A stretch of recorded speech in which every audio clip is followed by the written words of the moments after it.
on කරාට පස්සේ අපි අපේ boot menu එකට යන්න ඕන. සාමාන්‍යයෙන් default boot මේ key එක විදිහට F2 use කරන්න පුළුවන්.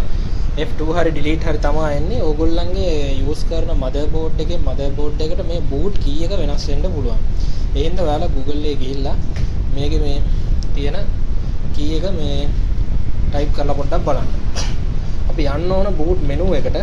boot menu එකට ගිහිල්ලා අපේ pen එක first boot property එකට දීලා අපි මෙතනින් F10 and save දෙනවා.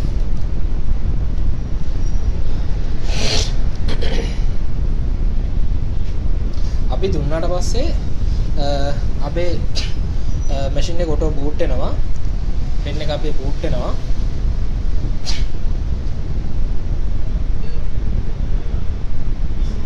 එතකොට open media wallet කියලා ඔයාලට මේකේ boot menu එක එනවා. ඊට පස්සේ අපි කරන්න ඕන මට විනාඩියක් දෙන්න මම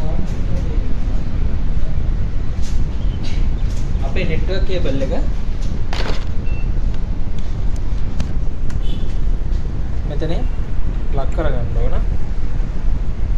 network cable එක මෙහෙම plug කරගත්තට පස්සේ අපේ internet line එක මෙහෙම සම්බන්ධ කරන්න ඕන. මොකද IP address එකක් මේකට ගන්න ඕන හින්දා ඊට පස්සේ first එකේම තියෙනවා language එක English, country එක United States දීලා American English දෙන්න. ඊට පස්සේ hardware එක අපි check කරනවා RAM එක processor එක ඇතිද කියලා මෙයාට වැඩ කරන්න.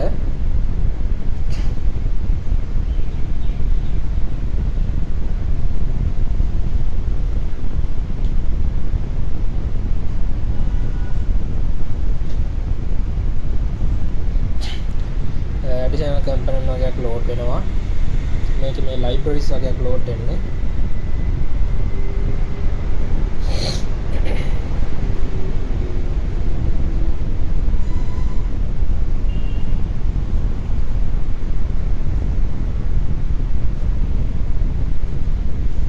අපේ network configuration auto හැදෙනවා.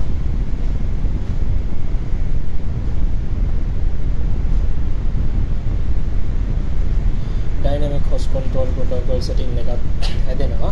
ඊට පස්සේ අපේ host name එක අපිට දෙන්න පුළුවන් open media wallet හරි නැත්නම් අපේ නැනට NAS කියලා දෙන්න පුළුවන්. අපි උදාහරණයක් වශයෙන් කිව්වොත් play NAS කියලා දෙනවා.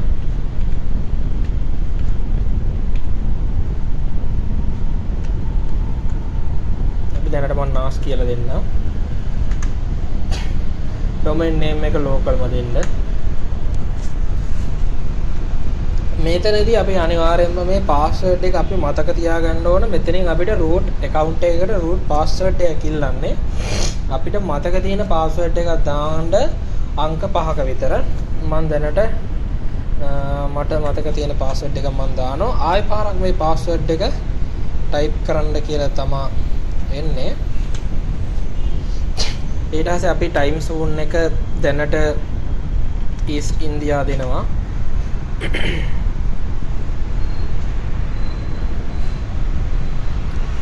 ඊට පස්සේ අපි මෙතනින් continue දෙනවා. parameters ටික හැදෙනවා. ඊට පස්සේ අපේ මොකේටද install වෙන්නේ කියන එක තමයි මෙතනින් වැටෙන්නේ.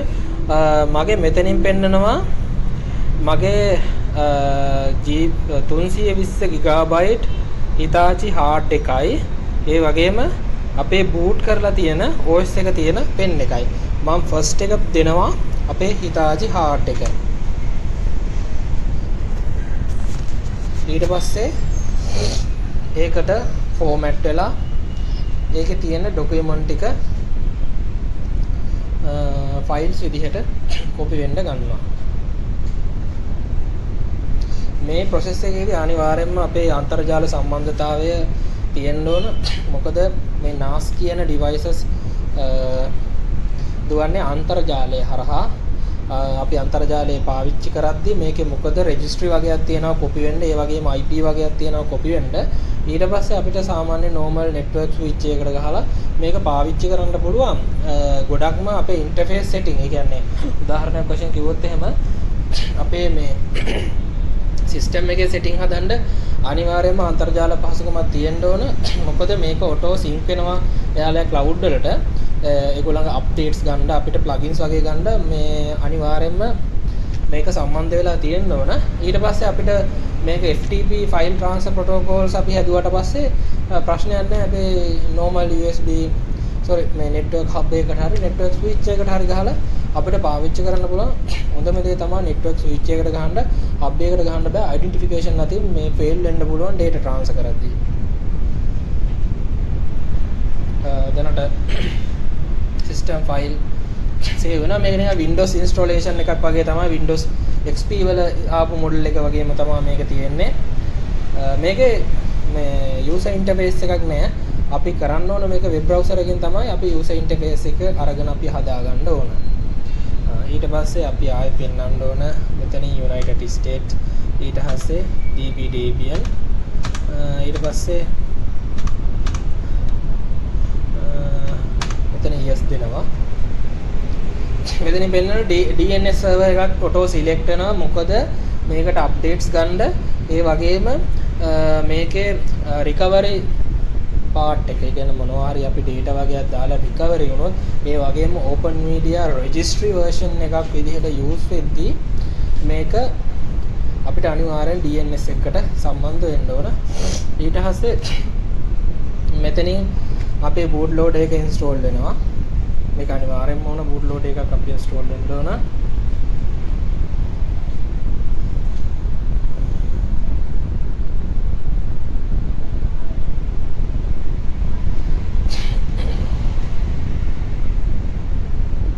databases update වෙනවා.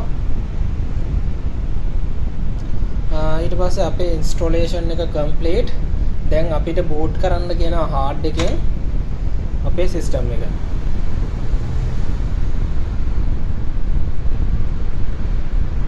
අපිට manual restart එකක් දාන්නත් පුළුවන්. නැත්නම් මෙයා auto restart එකකුත් වෙනවා.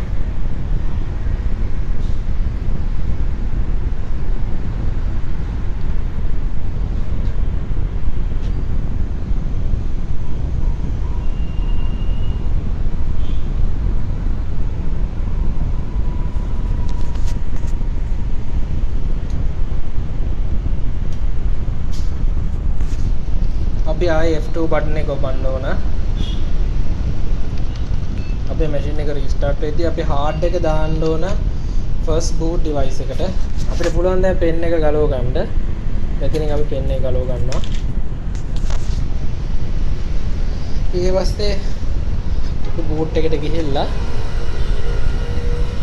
Hitachi එක අපි ෆස්ට් එකට දානවා. F5 වලින් තමයි අපේ Hitachi එක ෆස්ට් එකට දාන්නේ. දාලා බැක් ගිහිල්ලා අපි save and change දෙනවා. අපේ දැන් install කරපු hard එකෙන් තමයි boot වෙන්නේ. data ටික save වෙච්ච.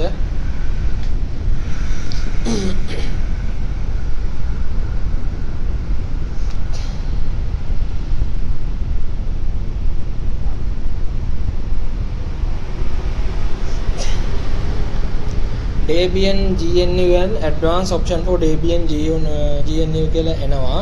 මෙතනින් අපි first එක enter ඔබනවා.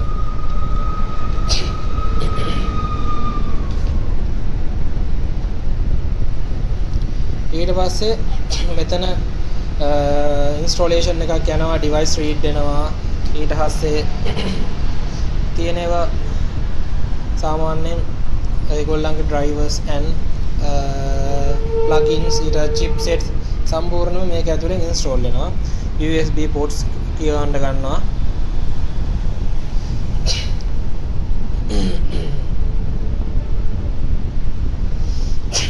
මෙතන ගැටලුවක් නැහැ. ඊට පස්සේ මෙතන ආවට පස්සේ මගේ දැන් මේක ඔන්න එකේදී තිබෙන්නේ ගලපමින් තමයි මේ error එක එන්නේ.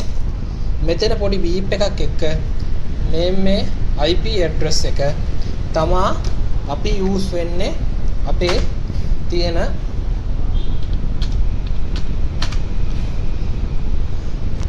අපේ open media wallet එකට.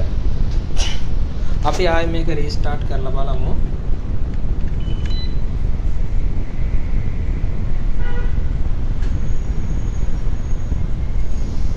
අපේ machine එක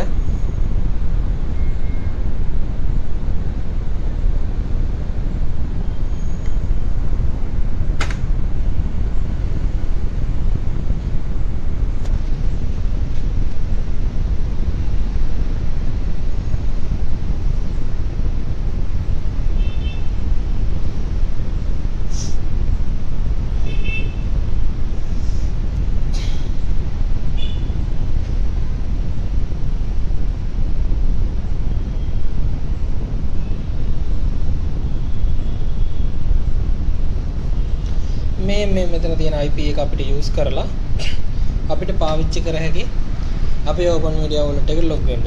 මම ඊළඟ වීඩියෝ එකෙන් ඔයාලට open media wallet එක log වෙලා අපේ setting ටික හදාගන්න විදිය ඔයාලට කියන්නම්. හරියට successfully විදියට ඔන්නුනා නම් පොඩි click noise එකක් එනවා පොඩි beep සද්දයක් එක්ක. එහෙනම් මගේ අදට channel එක subscribe කරන්න, like කරන්න, share කරන්න හැමෝටම thank you.